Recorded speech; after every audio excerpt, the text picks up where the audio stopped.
જય શ્રી કૃષ્ણ મિત્રો, કેમ છો બધા? મજામાં ને?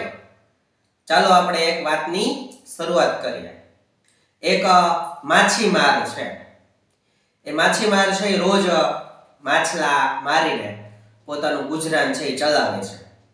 પછી એક દિવસ એવું બને છે કે એને એવું થાય છે કે હું મારા ઘર માટે પણ આજે માછલા મારવા જાઉં.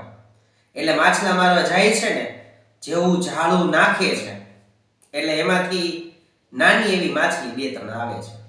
એટલે આને એવું થાય છે કે ભાઈ મારે માછલી નાની એવી નથી જોતી, એમ કરીને પાછું માછલા નાખી દે છે.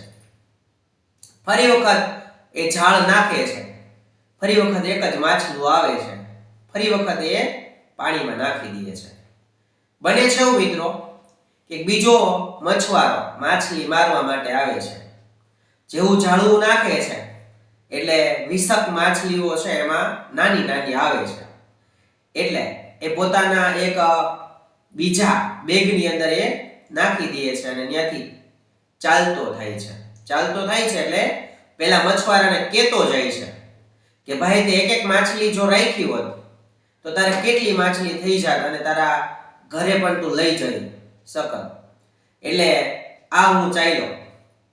એટલે પેલો જે મછવારો હતો ને એને એવું થાય છે પણ કદાચ મેં આવું કર્યું હોત તો સારું હોત. આ વાર્તા છે એ બોધ આપે છે મિત્રો કે તમારે નાની નાની ખુશી આવે ને એટલે તમે મોટી ખુશીની રાહ જોતા હોય, અને જે તમારી પાસે છે નાની ખુશી એને એમાંય તમે આનંદ માણતા નથી.